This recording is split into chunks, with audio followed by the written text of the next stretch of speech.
জীবন কখন কার কাছ থেকে কি কেড়ে নেবে কেউ জানে না, তবে কিছু মানুষ হেরেও হার মানতে শেখে না।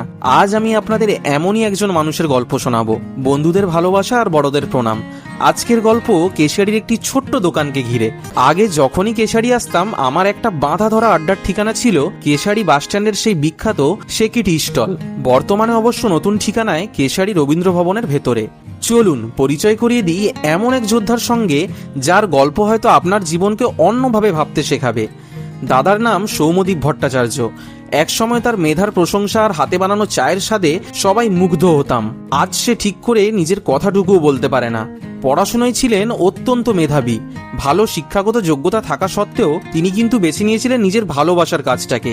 আর সত্যি বলতে যখন তিনি চা বানাতেন তার সেই স্টাইলের মধ্যে একটা অদ্ভুত শিল্পসত্তা ধরা পড়তো। কি রমরমা ছিল তখন।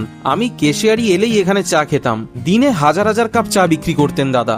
ভ্যারাইটিস চা রাখতেন, তন্দুরি চা থেকে আরম্ভ করে মশলা টি, কফি, এভরিথিং। দূর দূরান্ত থেকে মানুষ ছুটে আসতো শুধু ওই এক কাপ চায়ের টানে। আজ পরিস্থিতি অনেকটাই পাল্টে গেছে। এখন সে কি আবার ঘুরে দাঁড়িয়েছে নতুন রূপে, তবে সেই পুরনো স্বাদে।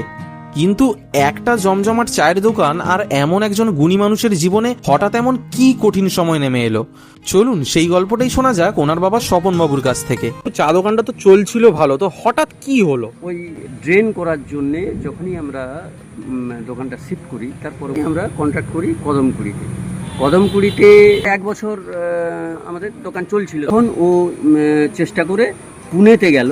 পুনেতে প্রথম লেয়ার কর্পোরেশন, মার্কিন যে লেয়ার কর্পোরেশন আছে যারা গাড়ির ডিজাইন নিয়ে সমস্ত কাজ করে, ও ওখানে ডেটা এন্ট্রিতে ঢুকলো।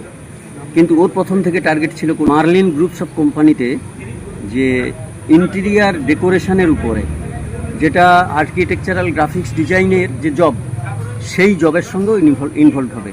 যেহেতু স্থানান্তরিত হলো, ওখান থেকে ছুটি নিয়ে যখন এলো, 3-4 মাস জব করছি। করার পরে একদিন ওই সন্ধেবেলা আমি ডাকলাম যে এসব দোকান বন্ধ করে আমরা একসঙ্গে চলে যাব বলে, সেই ডাকার পরে ও যখন গেল বাড়ি ফেরার পথে, পেছন দিক থেকে হেঁটে আসছিলাম। পেছন দিক থেকে বেলদার দিক থেকে একটা গাড়ি আসে, টাটা ইন্ট্রা বলে। ওই গাড়িটা পেছন দিক থেকে হিট করে। আমরা মোরাম রাস্তাতেই ছিলাম। স্বাভাবিকভাবে যখন হিট করে বাম সাইডের ওর লাইটটা একদম ভেঙে ওখানে পড়ে যায়। 12-14 মিটার দূরে গিয়ে ছিটকে পড়ে মোরাম রাস্তার আরও একটু দূরে। তো সেই অবস্থায় ও একদম সংজ্ঞাহীন অবস্থায়।